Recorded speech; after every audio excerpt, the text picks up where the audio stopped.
সুদ সম্পর্কে বক্তব্য শোনা থেকে হয়েছে? সুদের বক্তব্য হয় নাই? বলি একটু নাকি? হ্যাঁ, আমি একটু বলি আর আমার পয়সাটা হাফ কেটে নিক। কি গো? আচ্ছা হোক, পয়সা দিক আর না দিক বলে যাই। কি বুঝলেন? ইসলাম মুসলমানদের অর্থনীতি ব্যবস্থা জাকাত সিস্টেমের উপরে চালু করেছে। ইসলামে আছে তুমি ব্যবসা করে খাও। 3 নম্বর পারা 6 নম্বর পৃষ্ঠা 5 নম্বর লাইন 275 নম্বর আয়াত আল্লাহ বলছেন, আমার কথা না, ও হাল্লাল্লাহুল বাইয়া ও হাররামার রিবা, আমি আল্লাহ ব্যবসা হালাল করেছি, সুদ হারাম করে দিয়েছি। ব্যাস, ঝামেলা শেষ। পারা নাম্বার 28 পৃষ্ঠা নাম্বার 13 লাইন নাম্বার 5 আয়াত নাম্বার 10 সূরার নাম জুমা। আল্লাহ বলছেন, ফাইদা কুদিয়াতিস সালাত ফান্তাশিরু ফিল আরদ ওয়াবতাগু মিন ফাদলিল্লাহ ওয়াযকুরুল্লাহা কাসীরা লাআল্লাকুম তুফলিহুন। যখন সালাত কমপ্লিট হয়ে গেল, নামাজ শেষ হয়ে গেল, আর তুমি মসজিদে থাকবে না, এবার দুনিয়ায় যাও, মাল বিক্রি করো, ব্যবসা করো, দোকান করো, চাকরি করো, সার্ভিস করো, জব করো, কাজ করো, আর ওর মধ্যে আল্লাহর জিকির করো।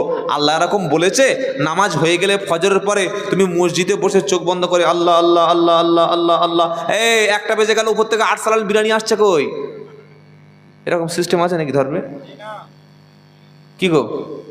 মাগরিবের নামাজ পড়ে আসা পর্যন্ত আল্লাহ আল্লাহ আল্লাহ আল্লাহ আল্লাহ আল্লাহ আল্লাহ আল্লাহ, 10টা বেজে গেল, উপর থেকে রুটি আসছে না কেন বে? এরকম ধর্ম ইসলাম না। নামাজ পড়ো, কাজ করে খাও, ব্যবসা করো, বরকত দেবেন কে? কাজ করে খাবে না, তাস খেলবে, সকাল 10টার সময় ঘুম থেকে উঠে বিকাল 3টা পর্যন্ত তাস খেলে বাড়িতে মাল খেয়ে এসে বড় চোখ বার করে বউকে পিটছে, ধরে গলায় রশি দিয়ে গাছে ঝুলিয়ে দেওয়া উচিত মালের। এ নাকি মুসলমান? এ নাকি মুসলমান যে মাল খেয়ে তাস খেলে ঘরে ঢুকে বউকে বউয়ের গায়ে হাত দেয়? এটা মুসলমানের মধ্যে পড়ে? বাঁদরের মধ্যে পড়ে কিনা সন্দেহ আছে। বাঁদর রকম খারাপ কাজ করে না, সে তবু ওই এ গাছ ও গাছ থেকে ঝাঁপ দিয়ে ফল পালে এনে তবু ওর বিবিকে খাওয়ায়। আমাদের চরিত্র খারাপ হয়ে গেছে। তাস খেলা, জেনা করা, ব্যভিচার করা, মদ্যপ, সব নাম আমার জায়গা আছে। ইসলাম বলেছে ব্যবসা করে খাও, হালাল মাল খাও। সুদকে ইসলাম হারাম করে দিয়েছে। আর আমাদের মহিলাদের, আমাদের মায়েদের ইমানকে নষ্ট করার জন্য এনজিও সংস্থাগুলি গ্রুপ লোনের সিস্টেম চালু করে দিয়েছে। ভাবি, বাড়িতে এসি নাই, ফ্রিজ নাই, সংসারে অভাব, 40,000 টাকা নিন, 12টা কিস্তিতে শোধ করে দেবেন, মাত্র 5% 5% ইন্টারেস্ট দিলে হবে। মেয়েদের ব্রেন ওয়াশ করে দিয়ে পাড়ার মধ্যে যেটা সবচাইতে সুন্দর যে দেখতে, ওকে একটা অফিসার বানিয়ে দিল, ম্যাডাম বানিয়ে দিয়েছে, ওই খাতা কলম চালাচ্ছে। কি বলছি বুঝতে পারছেন না? এই হচ্ছে আমাদের সমাজের অবস্থা। আর আল্লাহ কি বলছেন? ইয়া আইয়ুহাল্লাযীনা আমানুত্তাকুল্লাহা ওয়া দারু মা বাকিয়া মিনার রিবা ইন কুনতুম মুমিনিন ফাইন লাম তাফআলু ফাআদানু বিহারবিম মিনাল্লাহি ওয়া রাসূলিহি। 3 নম্বর পারা 6 নম্বর পৃষ্ঠা 10 নম্বর লাইন 278 নম্বর আয়াত সূরার নাম বাকারা। আল্লাহ পাক শোনাচ্ছে, ইয়া আইয়ুহাল্লাযীনা আমানুত্তাকুল্লাহা, ও বিশ্বাসী ঈমানদারেরা, তোমরা যারা ঈমান এনেছো, আল্লাহকে ভয় করো। ওয়াদারু মা বাকিয়া মিনার রিবা, সুদের কারবারকে তোমরা ত্যাগ করো, সুদের ব্যবসাকে তোমরা বাদ দাও, সুদের সঙ্গে ইন্টারেস্টেড ট্রানজাকশন ব্যাংকে যেটা হচ্ছে ওর সঙ্গে সম্পর্কটা তুমি ত্যাগ করো। তুমি মহিলা সমিতিটা বাদ দাও, গ্রুপ লোনটা তুমি বাদ দাও, তুমি অর্থ উপার্জন করো। আমি আল্লাহ তোমাকে 2টো হাত দিয়েছি, খেটে খাও। আমি আল্লাহ তোমার চোখ দিয়েছি, পৃথিবীর জমিনটাকে দেখে অর্থ উপার্জন করো। তোমার মাথায় বুদ্ধি দিয়েছি, তুমি বুদ্ধি খাটিয়ে অর্থ উপার্জন করো। শোনার মতো কান দিয়েছি, দেখার মতো চোখ দিয়েছি। তুমি একটা মানুষ, তুমি ছাগল নাও, জন্তু জানোয়ার নাও, তুমি গাধা নাও, তুমি শূকর নাও, তুমি বাঁদর নাও, তুমি কে? তুমি হলে লাকাদ খলাকনাল ইনসানা ফি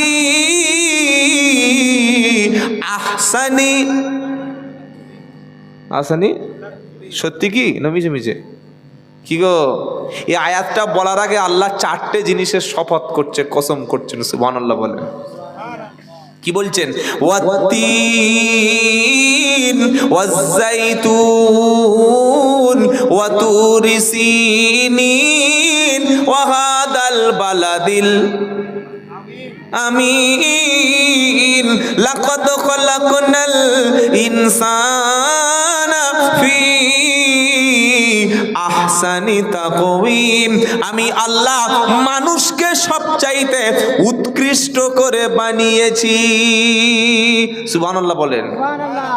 সবচাইতে তো সুন্দর মানুষ, আহা হা, সবচাইতে সেরা মানুষ যদি এত সুন্দর হয়, ওই সৃষ্টিকর্তা কতই না সুন্দর। সুবহানাল্লাহ বলবেন না? তোমার সৃষ্টি যদি হয় এত সুন্দর, না জানি তুমি খোদা কতই না সুন্দর, কতই না সুন্দর। কি রে বাবা, নাম কি? বেনাম? তোমার নাম বেনাম? আচ্ছা, বিনা নামে। মাশাআল্লাহ, সোনা, ছোট্ট একটা সোনা, চাঁদের কোনা ছোট্ট সোনা, 200 টাকা। আল্লাহ হায়াতে তৈয়বা সিহাতে কুল্লিহা দান করুন, বলুন আমিন। কবি কি বলছে? তোমার সৃষ্টি যদি হয় এত সুন্দর, তোমার সৃষ্টি যদি হয় এত সুন্দর, না জানি তুমি খোদা, না জানি তুমি আল্লাহ কতই না সুন্দর, কতই না সুন্দর। তোমার সৃষ্টি যদি হয় এত সুন্দর, না জানি তুমি খোদা কতই না সুন্দর, কতই না সুন্দর, কতই না সুন্দর। সুবহানাল্লাহ। আল্লাহ নিজেই সুন্দর আর সুন্দরকেই পছন্দ করেন। সুবহানাল্লাহ বলবেন না? তাই নিজেকে সবসময় ফ্রেশ, একদম পরিপাটি করে রাখবেন।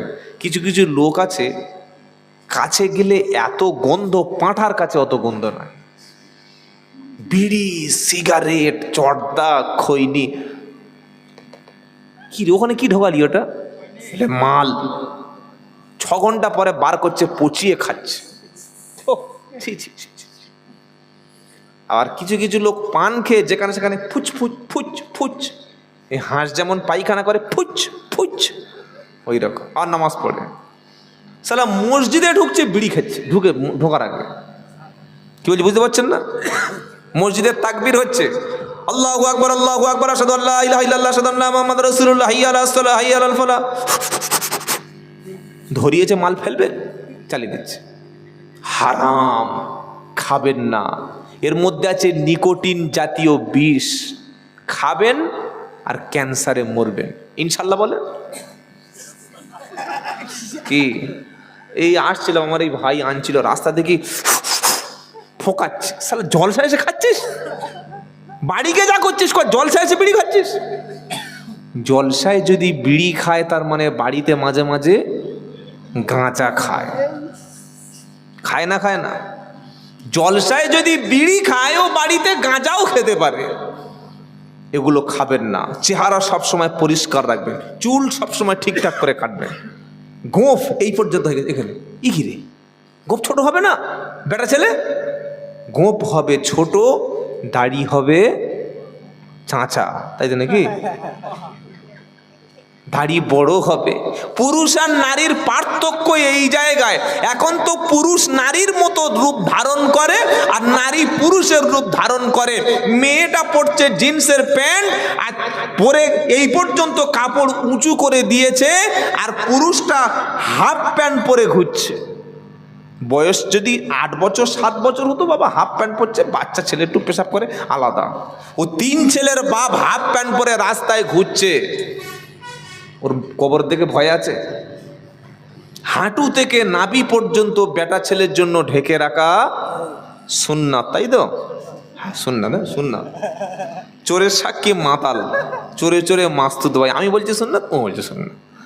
হাঁটু থেকে নাভি পর্যন্ত ঢেকে রাখা ফরজ, তাই তো? আর হাফ প্যান্ট পরে সবার সামনে, ভাবিদের সামনে গোসল করা পুকুরে ওয়াজিব, তাই তো? বুড়ো হয়ে গেছে এখনো কাপড়, আমাদের 24 পরগনা বলে কাঁচা মারা, মাল কাঁচা। আপনাদের এখানে কি বলে? ওই যে লুঙ্গি ভালো করে ভিতর থেকে নেয়ার পিছনে গুঁজে দেয়, পাল্লা, নেংটি। 70 বছর বয়স হয়ে গেছে এখনো নেংটি চালাচ্ছে। ছেলের বউ মনে করছে মালটা জন বয়সে ছিল একখানা, সেই জিনিস ছিল। খবরদার, নিজেকে সবসময় মৃত্যুর জন্য তৈরি রাখবেন। দাড়ি চাঁচবেন না, হারাম খাবেন না, নেশা করবেন না। কাপড় সবসময় পুরুষ গাঁটের উপরে তুলে পরবেন, গাঁটের নিচে পোশাক পুরুষের জন্য ঝুলিয়ে পরা হারাম, এটা মাথায় যেন থাকে। আর এই শিক্ষাটা আপনার সন্তানকে দেবেন। আপনার ছেলে ছোটবেলায় পেশাব করছে, বাবা পানি নাও, পানি নাও মানে ও সমস্ত পানি খাওয়া শুরু করেছে।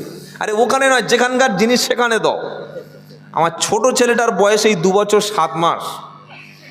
ও যখনই পেশাব করে, বাবা পানি নাও। একদিন দেখিয়ে দিয়েছি গোসলখানায়, তারপর থেকে এদিকে পেশাব করছে, এদিকে পানি ঢালছে। এই শিক্ষাটা দিতে হবে তাদেরকে। ছোটবেলা থেকে সালাম শিক্ষা দেবেন। আসসালামু আলাইকুম বলো, বাবা সালাম দাও। মা শেখাচ্ছে tata, bye bye, good night, tata. এখন বলছে টাটা, আর ও যখন টাটা কোম্পানির মাল হয়ে ঘুরিয়ে ধরবে ঝাঁটা, তখন কোথায় যাবে বেটা?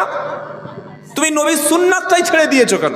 তুমি সালাম শিক্ষা দাওনি কেন? তুমি গুড মর্নিং কোথায় পেলে? তুমি গুড আফটারনুনটা কোথায় পেলে? তুমি খ্রিস্টানদের কালচারটা কোথায় পেলে? বাচ্চাকে সালাম শিক্ষা দেবেন। মায়ের ছোট ছোট মেয়েদেরকে হিজাব পরিয়ে স্কুলে পাঠাবেন। ছোট ছোট মেয়েদেরকে বন্ধু বান্ধবদের সঙ্গে মেশার সময় সাবধান করে দেবেন যে তুমি চট করে কোনো পরপুরুষের সঙ্গে সম্পর্ক করবে না। একই কলেজে পড়ে, একই ইউনিভার্সিটিতে পড়ে, একই টিউশনিতে পড়ে। ও ফিজিক্সের টিচার, আর মেয়েটা ফিজিক্সে পড়তে গেছে টিউশনি, আর একটা ছেলে পড়তে গেছে, সেও পড়তে গেছে। দুজনে একই বাইকে চলে যাচ্ছে। মেয়েটা বলছে, বাবা তুমি সেই বাবলুর ছেলে হাসা, তাই না? বলে হ্যাঁ বাবলুর ছেলে আমি হাসা। তো বলে আমার মেয়েটা নিয়ে যাও। বাইকে তো পিছনে সিট আছে। বললে হ্যাঁ। আর কি বাইক জানেন? KTM। সিটটা যে নিচু আর পিছনের মালটা এরকম হয়ে থাকবে। মেয়েটা তুলে নিয়ে ফিজিক্স করতে গেছে। কি ফিজিক্স করছে এবার বুঝে নাও। কেন?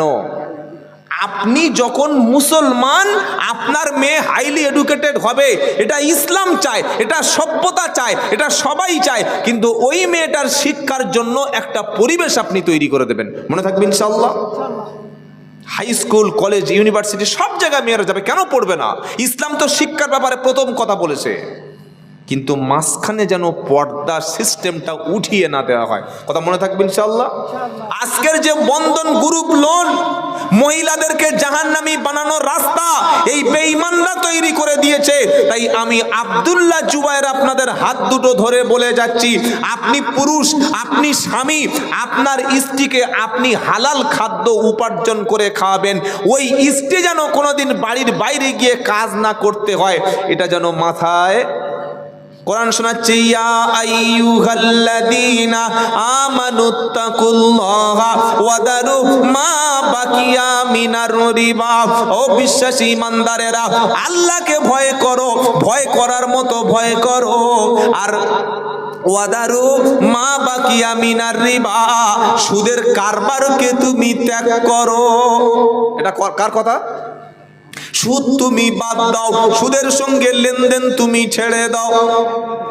ইন কুনতুম মুমিনিন, যদি তুমি নিজেকে মুমিন বলে দাবি করো, যদি তুমি বলো আমি ইমানদার, যদি তুমি বলো আমি ইমান নিয়ে মরতে চাই, আল্লাহর জান্নাতে যেতে চাই, তাহলে সুদ তুমি ত্যাগ করো।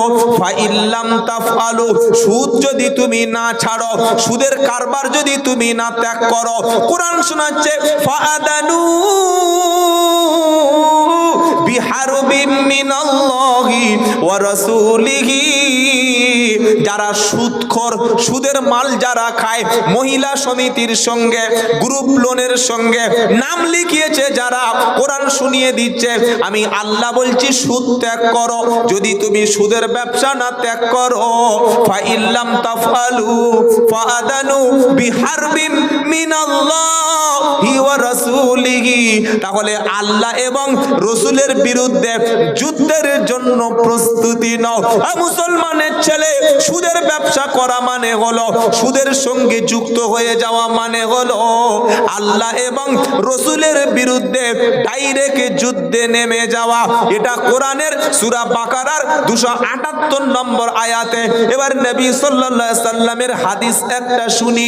আমার নবী সাল্লাল্লাহু আলাইহি সাল্লাম বলেন, সুদের 70টা পাপ আছে, সবচাইতে ছোট পাপ হলো নিজের মাকে বিয়ে করা।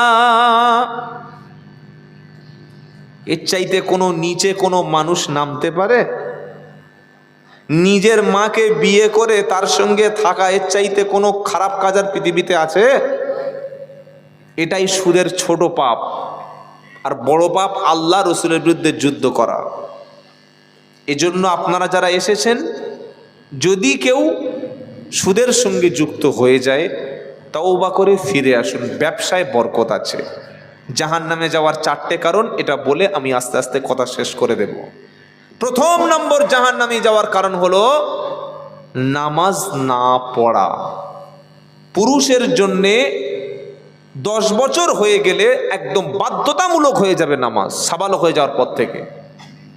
আর নারীদের জন্য, মায়েদের জন্য মাসে আল্লাহ তাআলা কিছুটা ছুটি দিয়েছেন, কিছুটা কনসিডার করেছেন, কনসেশন করেছেন। বাকি দিনগুলিতে মহিলাদের জন্য নামাজ মাফ আছে? মাফ নাই। কিন্তু মহিলারা কি করে? সংসারের কাজ, স্বামীর ঝামেলা, এই তাই, এই সব বাহানা দিয়ে নামাজ কাজা করে। এই সংসার কিন্তু আপনার কিয়ামতে কাজে লাগবে না। এই ছেলে দুশ্মন হবে। এই স্বামী বলবে আমি তোমার দুনিয়াতে স্বামী ছিলাম না, ছেলে বলবে আমি তোমার মা বাচ্চা ছিলাম না। বললে এগুলো কি আপনি বানাচ্ছেন, আমাদেরকে ভুল বোঝাচ্ছেন? ইয়াউমা ইয়াফিরুল মারউ মিন আখিহি ওয়া উম্মিহি ওয়া আবিহি ওয়া সাহিবাতিহি ওয়া বানিহি লিকুল্লি ইমরিইম মিনহুম ইয়াউমা ইদিন শাআনুই ইগনি। 30 পারা সূরা আবাসার 35 থেকে 38 নম্বর আয়াতে কোরআন শোনাচ্ছে, কিয়ামতের দিন সর্বপ্রথম ভাই তোমার কাছ থেকে পালিয়ে যাবে, মা তোমার কাছ থেকে দূরে সরে যাবে, জন্মদাতা পিতা তোমার কাছ থেকে পালিয়ে যাবে, কোলের স্ত্রী, ভালোবাসার বিবি, আদরের বিবি, মোহাব্বতের বিবি তোমার থেকে পালিয়ে যাবে, সন্তানগুলি পালিয়ে যাবে। লিকুল্লি ইমরিইম মিনহুম ইয়াউমা ইদিন শাআনুই ইগনি। প্রত্যেকে নিজের নিয়ে ব্যস্ত থাকবে। মায়েদের জান্নাতে যাওয়া খুব সহজ। 4টি কাজ যদি কোনো মহিলা করতে পারে, আল্লাহ সুবহানাহু ওয়া তাআলার নবী সাল্লাল্লাহু আলাইহি সাল্লাম বলেছেন, আল্লাহ তাআলা এই মহিলার মরণের পরে জান্নাতের সব দরজাগুলোই খুলে রাখবেন। সুবহানাল্লাহ বিহামদিহি পড়েন। নাম্বার 1, 5 ওয়াক্ত ফরজ নামাজ। যতই সংসারের কাজ থাক, ফজর দিয়ে শুরু হবে আর এশা দিয়ে দিন শেষ হবে। 5 ওয়াক্ত ফরজ নামাজ টাইম মতো আউয়াল ওয়াক্তে পড়বেন। মায়েদের দ্বিতীয় কাজ হলো পবিত্র সামাত শাহরাহা, পবিত্র রমজানে সিয়াম বা রোজা রাখা।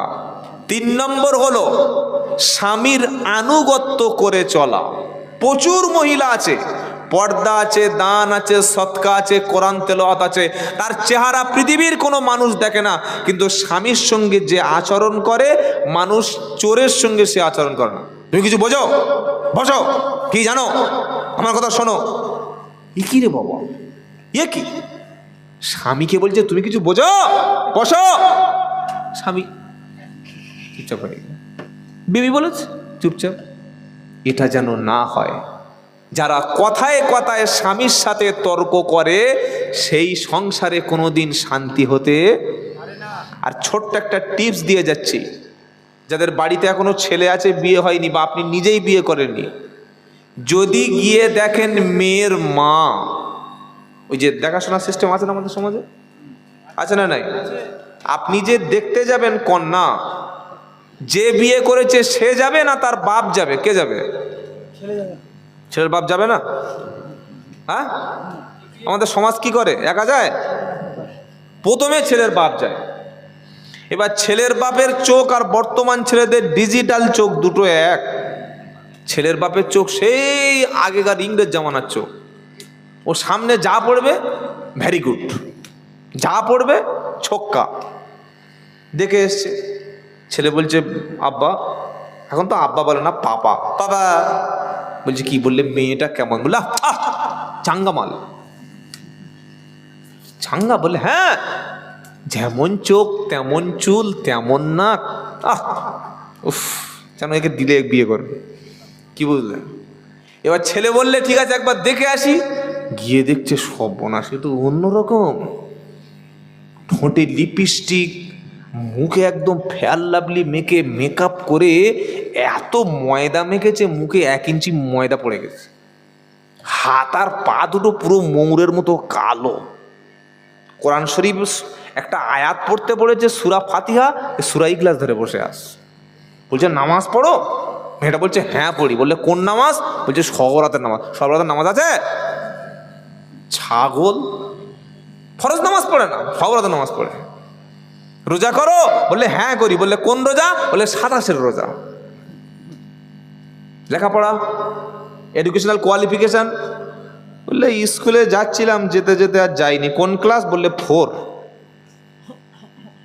4 পাস মেয়ে বিয়ে করেছে, কোরআন না জানা মেয়ে বিয়ে করেছে, নামাজ না পড়া মেয়ে বিয়ে করেছে, মাথার চুল খুলে ঘোরা মেয়ে বিয়ে করেছে, বিয়ের আগে 1 ডজন বয়ফ্রেন্ড ছিল সেই মেয়ে বিয়ে করে তুমি তার পেটে কি ভালো আল্লাহওয়ালা পাবে, ডাক্তার পাবে, মাস্টার পাবে? ওই মেয়েটা তোমার বাড়িতে এসে শান্তি দেবে? ওই মেয়েটার পেটে বাচ্চা জন্মালে সে কি শিক্ষা দেবে যে নিজেই মূর্খের সর্দার? এই জন্য সবচাইতে কঠিন কাজ হলো পাত্রী আর পাত্র নির্বাচন করার ক্ষেত্রে। এটা যেন মাথায় থাকে। খালি চাকরি করে, সার্ভিস করে, এটা দেখে হারাম করে নিয়ে চলে আসবেন। আর এই যে 2016 সালে 26,000 ছাত্রদের, যারা শিক্ষকদের চাকরি যে বাতিল হলো, এখন মেয়ের বাপগুলো মাথায় হাত দিয়ে বসে, এখন কি করব? চাকরিওয়ালা দেখে দিয়েছিলাম। দেখবেন আগে ক্যারেক্টার, আগে চরিত্র বলুন ইনশাআল্লাহ।